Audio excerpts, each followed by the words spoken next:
On the day that your husband gets shot, you didn't have a single one of your family members go with you. One family member or friend went with Erica to Utah. She went with the person that's holding her in the photo and his body's coming off Air Force One. Could you imagine not having your mom, your brother, your sister, your cousin, your best friend, I don't know, like your A1 since day one from high school with you when that goes down? She was every single one of those videos, she's with the head fundraiser of Turning Point USA.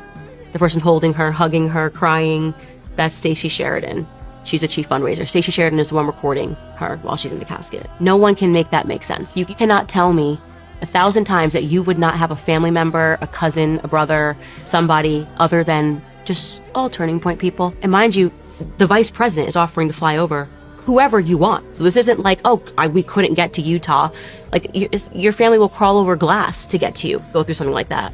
He didn't have anybody, not her aunts, nobody, just Stacey Sheridan recording all of those private moments. I feel confident stating that Tyler Robinson did not murder Charlie Kirk. Whether or not he was an accessory to the crime, do I believe he was at Dairy Queen dropping off clothes? How did he get mixed up in that? I don't know. Maybe he was blackmailed. Maybe he got involved in some weird stuff online. That's the easiest way for the feds to blackmail someone. I think his roommate is a federal asset, Lance Twiggs. The person. Why do you think that? Because the police didn't even question him, which is bonkers. Lance Twiggs, I spoke to Lance Twiggs, his family, and they think he's involved. And they don't understand why the police just sat him down for a few hours and then let him go.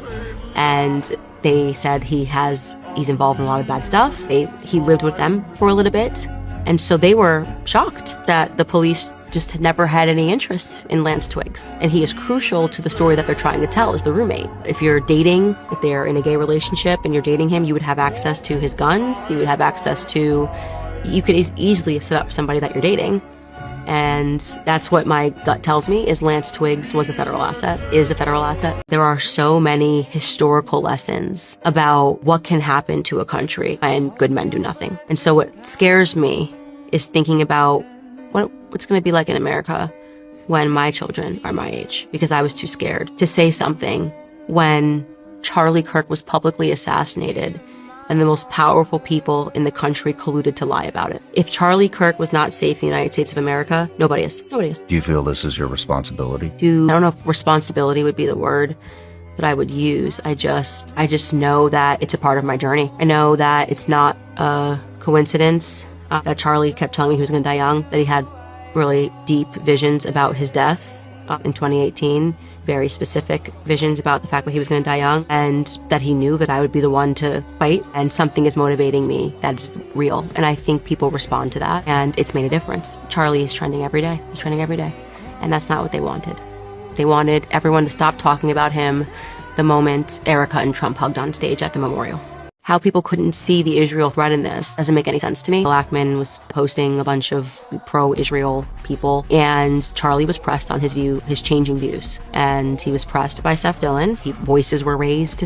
He wanted to know why you can't criticize Bibi Netanyahu and not be called anti-Semitic. There was a smaller dinner that took place, and Bill Ackman, Erica was present.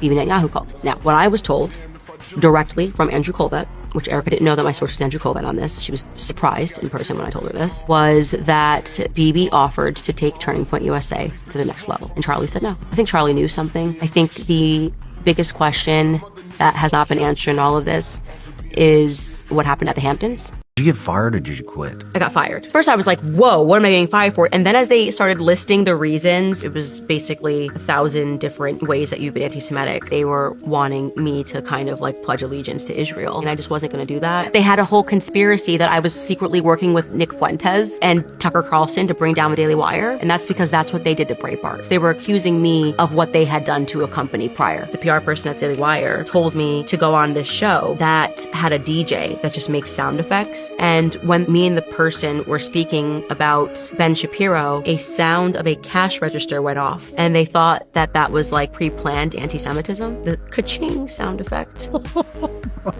One of the reasons I got fired. The assumption was that she was grieving like I was. As soon as she gave that speech at the podium, she was in the office that whole week. When I saw the funeral of her like posting Instagram stories of her like rubbing his dead body, I was like, what the f*** is this, dude? You're using your dead husband as a social media post. And beyond that, on the day that your husband gets shot, you didn't have a single one of your family members go with you. She went with the head fundraiser of Turning Point USA, Stacey Sheridan. Stacey Sheridan is the one recording her while she's in the casket. No one can make that make sense. You cannot tell me that you would not have a family member, a cousin, a brother, somebody other than just all Turning Point people. And mind you, the vice president is offering to fly over whoever you want. So this isn't like, oh, we couldn't get to Utah. Your family will crawl over glass to get to you. You go through something like that. Gaslighting is another onion piece of a layer. So when you realize someone's wronged you and you say, this is wrong, they then send people to try to make you think that you're the crazy person. And I dealt with that firsthand. Saw how the mafia moves, trying to convince me that I had done something wrong when I tweeted genocide is always wrong. The messages were insane that I received. I had to read my tweet like 1,000 times and go, did I say something in here? Like, genocide is always wrong. You said genocide is wrong, and then... Genocide is always wrong. Holy shit. Grown adult woman, I know what I'm saying. I believe genocide is always wrong.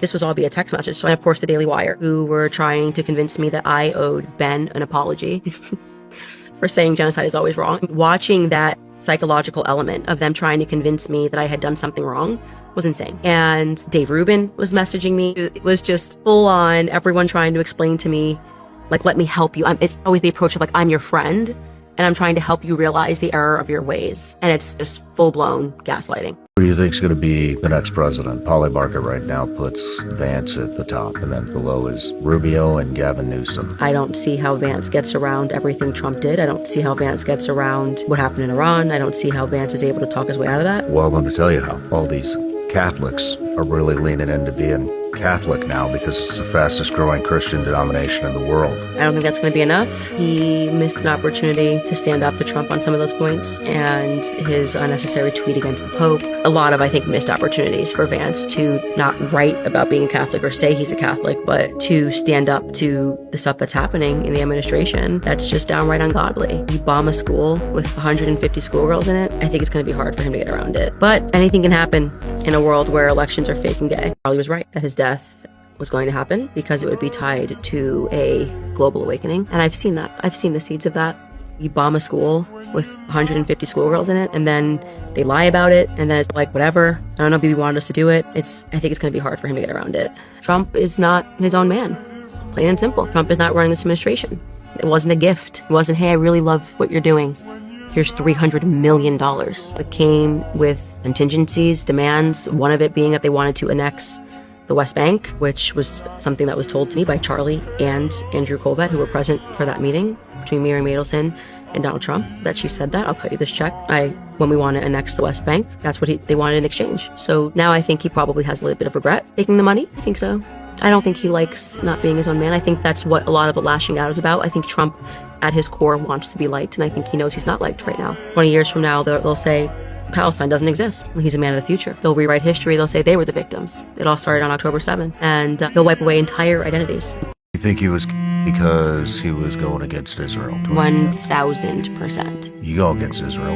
Why not you? Andrew Colbert said to me a few days after the assassination, it was supposed to be you, verbatim. I think Charlie knew something. Biggest question that has not been answered in all of this is what happened at the Hamptons when Bibi Netanyahu called. A couple of weeks before Charlie died, he did a summit at Bill Ackman's house, and Charlie was pressed on his changing views. Bibi Netanyahu called. Bibi offered to take Turning Point USA to the next level, and Charlie said no. But the moment that you refuse an offer from a man that deranged, that psychopathic, that bloodthirsty, you know something. Bibi Netanyahu that month did a ton of shows. Patrick Bet-David's show, Brandon Tatum's show. He didn't do Charlie Kirk's show because Charlie didn't want to have him on. So if you want to know how Charlie was feeling about Israel and Bibi Netanyahu, there's your answer. Tyler Robinson did not murder Charlie Kirk. I think he played a role. He picked up clothes and he dumped them behind the Dairy Queen. I think his roommate is a federal asset, Lance Twiggs. The police didn't even question him. You could easily set up somebody that you're dating. I do not believe that Tyler Robinson is the person who was walking in that staircase. I do not believe the person walking in the staircase was even the person that we saw running off of the roof. I don't even know what day that person was running off the roof because there's only one eyewitness. I spoke to that individual. He never saw a shot fired. Wasn't there a guy that said he did it it. I call him decoy boy number one. So George Zinn instantly gets up, says he did it, his pants fall, and people are recording him, and it creates just a bit of a distraction. He went to the hospital to get treated for some mild injuries. He told the nurses that he was paid to do it, but he didn't know where the money was coming from. I looked at the footage of Charlie and what happened on September 10th. It struck me as highly unusual that there were so many men wearing maroon shirts. Like, it's not exactly a color that men wear all the time. And there were a lot of men, all of whom were alone. And I just said to myself, this feels like organization to me. Like, they're wearing maroon shirts to identify each other. I then learned from military men that when they do operations, they'll have a color of the day, which is a way for them to identify each other. And I believe that those boys that were wearing maroon shirts were all a part of the same identifier. And I even saw, I have a tape of one person after the shot goes off bending down low and handing another guy a maroon shirt, which is even crazier. No, I don't consider myself to be a Republican. Do you still consider yourself to be a conservative? I'm always going to be a conservative. I actually realized I always was a conservative. I was raised with my grandfather. He was conservative. A Republican?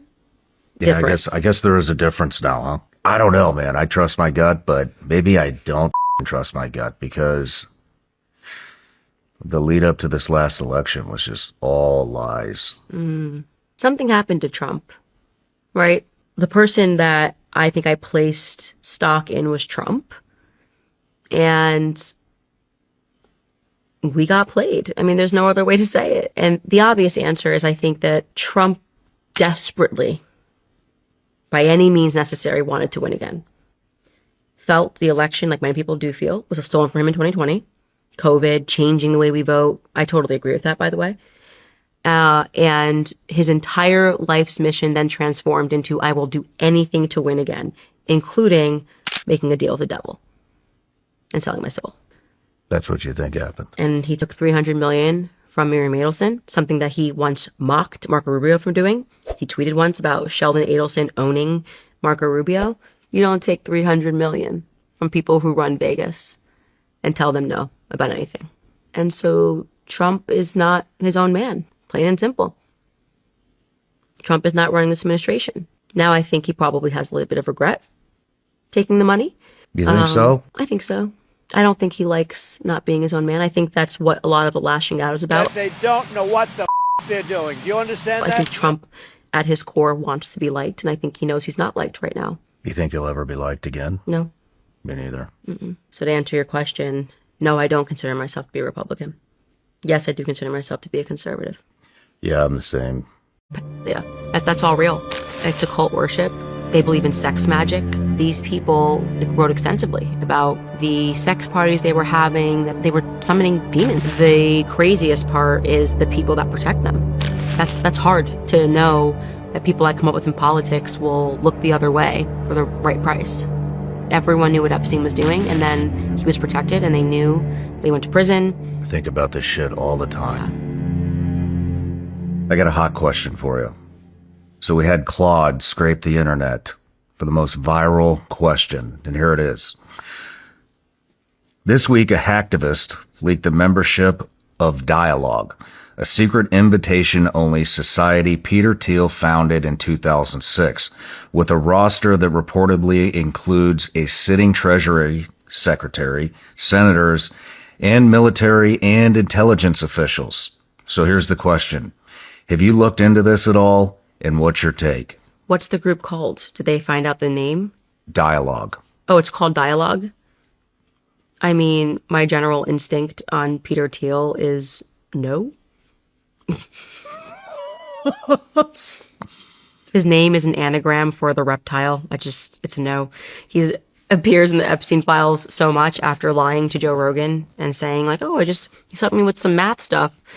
It was weird. The emails were weird. It seems like they're like meeting up for dalliances and all across New York City. It's just weird. It's very strange, the emails. And it's a hard no. But also I think I had my opinion colored because Dave Rubin told me about how he partied with him on his island. He also has an island, by the way. Who does? Peter Thiel. He's I learned this got an from island Dave too? Rubin.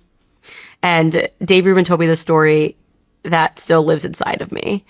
And he'll deny it, but Peter Thiel will hear this and know I'm telling the truth because I couldn't have known it otherwise. But him and his husband went to Peter Thiel's island, which is in like off the coast of Hawaii. He just kind of bought an island. This is what you do at a certain level.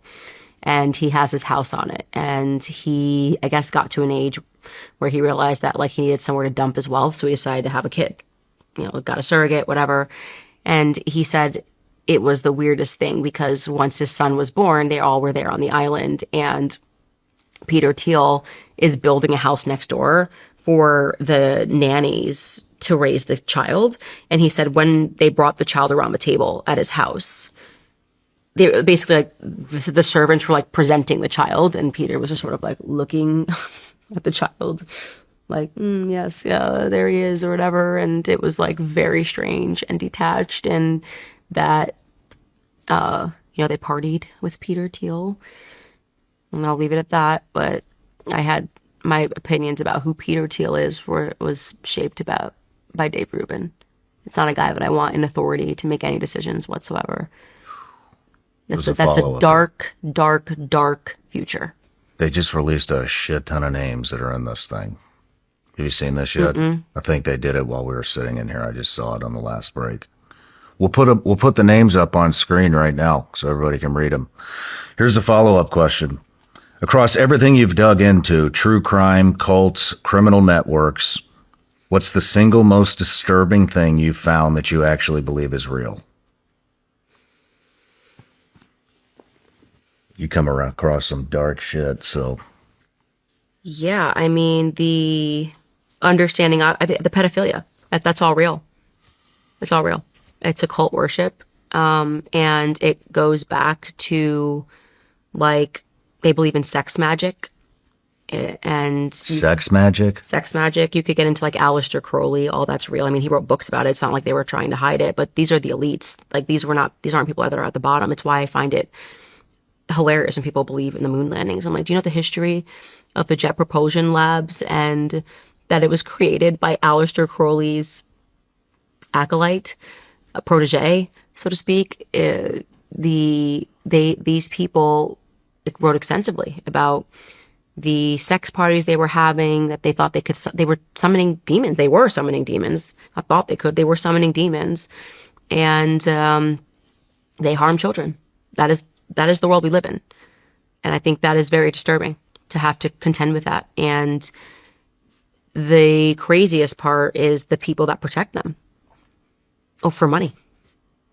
That's hard to know that people I come up with in politics will look the other way for the right price. Think about that. Everyone knew what Epstein was doing, and then he was protected, and they knew that he went to prison. I think about this shit all the time. Yeah. It's so fascinating wouldn't be the right word, but it's interesting to see how these people think that they have amassed so much power, but they really have zero power. The only fucking thing that they can really do is introduce a bill. Mm-hmm. Yeah. I mean, they can't even fucking say what's on their mind. Yeah. They're powerless. They're controlled. Mm-hmm.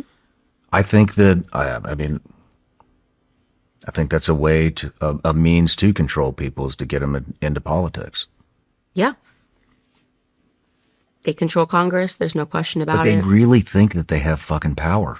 Well, in many ways, they find people who are pedophiles already, and then they empower them. Give them churches, give them, I was like shocked looking at the history of the Calvary Chapel Church when I was looking into like Rob McCoy. It's unbelievable how many people like are reformed, whatever, and then end up being reformed at all. It's a system. It's for sure a system, and that's not imagined. And you need to wake up and realize that our world is in fact being run by pedophiles. That's a fact. Mm-hmm. And if the Epstein thing didn't wake you up to the fact that it's left and right, you're still asleep. Mm-hmm. If you think that our troubles in this country are white versus black, you're still asleep. If you think it's gay versus straight, you're still asleep. If you think it's like, feminism versus chauvinism, you're still asleep. We've got way bigger problems, and these are ancient problems that we have. People that worship and summon demons and believe in the occult and do it in your face. I believe Charlie's assassination was an occult ritual. Everything about it. Yeah, everything about it. And I believe the people around him are into dark, demonic stuff. I mean, when you told me at dinner that he was assassinated in the middle of a pentagram, I was like, holy shit. And someone sent me an old Freemason Bible, and it showed how they believe that you have to be in a pentagram to sacrifice someone. Literally shows you, like there's the map inside of the Freemason Bible. And I looked at it and I said, Charlie was sitting in a pentagram. Sorry, where did the Freemasons come from? Well, you know the history of that? Yeah, I actually just read a book for our book in our book club called The Secret History of America by Nicholas Hager. Really, really important read. An academic read, but a very challenging one, an important one to get into the history of Freemasonry. And I guess Freemasonry, in many ways, obviously, it traces back. It's biblical. So you have to think about different iterations. So it's like Solomon's temple, the Masons of the temple is kind of what they're hinting at. But in terms of like the modern introduction to Western society, it begins with Francis Bacon and Paris, where Paris seems to be the home of a lot of the things that have happened in these secret societies. It's like they go to Paris to be initiated. The same thing for Sigmund Freud. He studied under Charcot. And he was similarly initiated. I don't think it's a coincidence that Paris's code is 33. If you want to dial up to Paris, it's 33. It's home of the French Revolution. There's a lot that has happened in Paris. There's a lot of evil that is taken place. But the Freemason Society, I mean, this gets into the infiltration of the Knights Templar, an intentional infiltration by Adam Weishaupt, who was funding the infiltration of various Freemason groups and bringing them all together under the Illuminati. Our founding fathers were Freemasons, and the Nicholas Hager book carefully walks you through even the symbolism on the back of a $1 bill. And to be clear, when they joined the Illuminati, it was after the Revolutionary War, but it was always done in mind, and Adam Weishaupt was an open Satanist, with using Christianity as a shell to further their satanic causes. So you have to really go backward to understand the theology, the infiltration, how the Scottish Rite, which is the Scottish Rite Freemasons, which had everything to do with establishing America, was really dating back from France, and the Catholic Church having Jacques de Molay hung. I think he was hung. He was killed. And these groups then went into Scotland, and that book just helps you trace how these Freemason groups arrived into America. And for them, it was seen as a new Atlantis. Okay. We keep getting caught doing all this crazy stuff across the European continent. It's always been a war against the Catholic Church. They're all explicit in their hatred of the Catholic Church, which is very compelling to me. Why do you think they're against the Catholics so much? Because the Catholics were calling them what they were, Satanists. I mean, the rewrite of history, Isabella of Spain, she should be sainted. They're constantly, everything you've learned about Catholicism and the history of Catholicism is just crap in school. And there's a reason for that, because America was designed to be anti-Catholic, to be anti-Orthodox. And the reason is because Catholics hold the history. They know what they were doing on that continent. America is supposed to be kept fat, happy, and young. I truly believe that. And now America, well, we were fat, happy, and young for 250 years. And now we're arriving into our adolescent phase, and people are starting to look in the right places. It's why I encourage people to go to Russia. Russia holds the key to a lot of secrets of these maniacal psychopaths who have arrived in America, who say, well, my great so-and-so went to Russia. Got you clocked. Know exactly who your great-grandfather must have been, and your bloodthirst. The Bible says you will know them by their fruits. You do. You do. Do you have to imagine who Mark Levin's ancestors were who were in Russia? No, I got to guess. I'm going to guess they were killing the shit out of Bolsheviks, if I just had to guess. They were killing the shit out of Christians, if I had to guess. They must have built the Gulag system. There's a bloodlust that exists and an anger that is just so perceptible that's why you say you will know them by their fruits. It's the way they speak about people. There's a happiness in their eyes when they're talking about like murder. It's weird. sometimes when I watch clips that will go viral of Ben Shapiro or Mark Levin, there's something in their like demeanor and their eyes that it's so dark. I mean, it's so dark where you really go, I think you are happy. It makes you happy when kids are being killed in Gaza. Like there's something, it's very disturbing. They're not having the same reaction as we are having. And you see it in their tweets. They're hungry for more death and destruction. Oh no, I've seen it. I've seen it in person. It's dark. I've seen it here in this room. It's dark. That can only come from worshiping like they're fucking foaming at the mouth. Yeah. That can only like come demon. from the Prince of Darkness. Because when spirits are light and happy and you have a reaction to seeing a dead kid, doesn't matter what the race of the kid is. Doesn't matter what the race of the kid is. You don't get up on the airways and go, oh, well, that's what happens. You're going to get some more of that. Like what Ben Gavir is saying, there's something very wrong with these people. And so you don't have to imagine who they are the children of. And that's why you don't have to get into the weeds on it either. It's like, you know, God gave you intuition, you know, he gave you intuition to know when somebody is spiritually disturbed. And that's putting it mildly. Something about post-October 7th, you can see the flicker of demonology in their eyes now. And the satisfaction they get from knowing that they're hurting other people. I mean, we just read that tweet.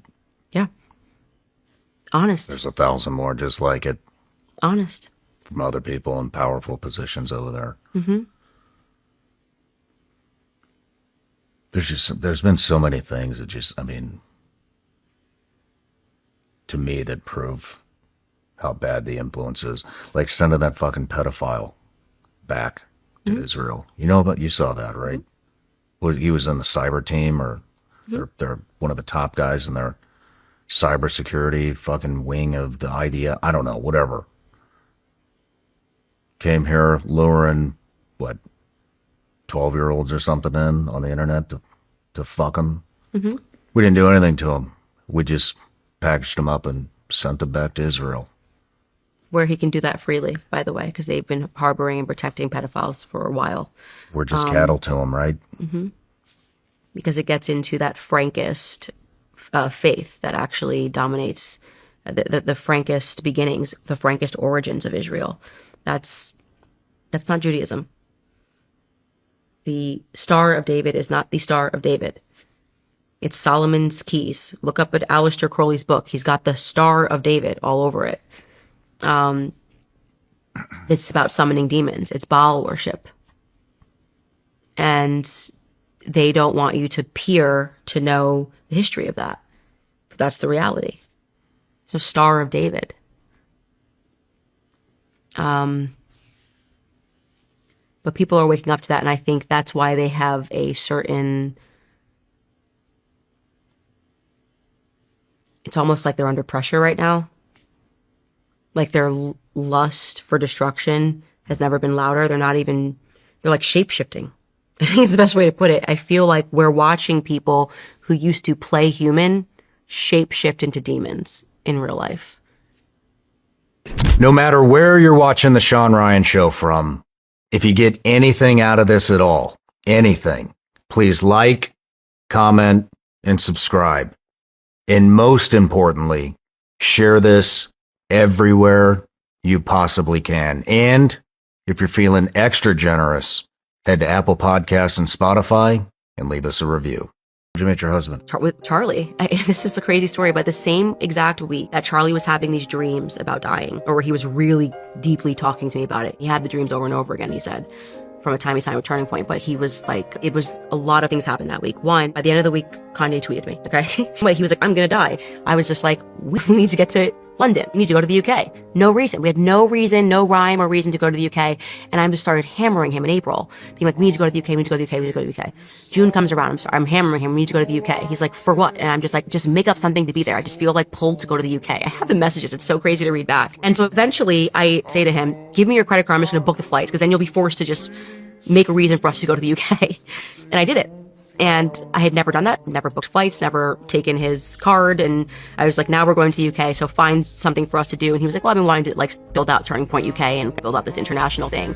I'm telling you, I just looked at his face and I knew he was it was the craziest thing. I just knew he was my husband. And he didn't speak to me, barely, because he was thinking the same thing. Like, he knew that I was his wife and had already texted his friend after hearing me speak the night before. And he wrote in writing, I'm going to marry Candace Owens. And his friend, who was the best man in our wedding, was like, mate, you're an idiot. Like, he read this at the night before our dinner, read the messages, and it was the exact same thing was happening for me. And I'm saying to my assistant, like, George Farmer's my husband. Like, and we didn't say anything. He was then too nervous. So I spoke to his best friend, Nick, who was the best man in our wedding. I'm totally obsessed with my husband. I just genuinely am. And that's the best feeling in the world. I feel like I cheated in life somehow like that. I just got to marry the person of my dreams who wears a suit like James Bond. Like, I'm just like, he's just perfect in every way. And the best thing is just to see who he became after we had kids. Like, men, you unlock something, and I'm sure it comes from, I'm a dad. Wow, I gotta figure this thing out. And we have a lot of boys. So I think there's even more pressure applied of, I now need to be the model of a father. I'm a father. What father do I want to be? Because that's going to impact my boys. And he loves his dad. And I think he felt the pressure of wanting to be who his dad was to him. And this pressure just created a diamond. So he has I'm just amazed at him. The secret is loving the person you married, being fascinated by them, wanting to aspire to them, wanting to know them, every layer of them, and wanting to learn from them. I'm totally obsessed with my husband. I just genuinely am. And that's the best feeling in the world. The best thing is just to see who he became after we had kids. Men, you unlock something, and I'm sure it comes from, I now need to be the model. What kind of a father do I want to be? Because that's going to impact my boys. And he loves his dad. He felt the pressure of wanting to be who his dad was to him. And this pressure just created a diamond. I just adore him. I think that's kind of the secret. It's the single most disturbing thing you found that you actually believe is real. That's all real. It's a cult worship. They believe in magic. You could get into like Aleister Crowley, all that's real. I mean, he wrote books about it. It's not like they were trying to hide it, but these are the elites. These people wrote extensively about parties they were having. They were summoning demons and they harm children. That is the world we live in. The craziest part is the people that protect them. Oh, for money. Everyone knew what Epstein was doing. He was protected. It's a system, and you need to wake up and realize that our world is in fact being run by If the Epstein thing didn't wake you up to the fact that it's left and right, you're still asleep. And these are ancient problems that we have. People that worship and summon demons and believe in the occult and do it in your face.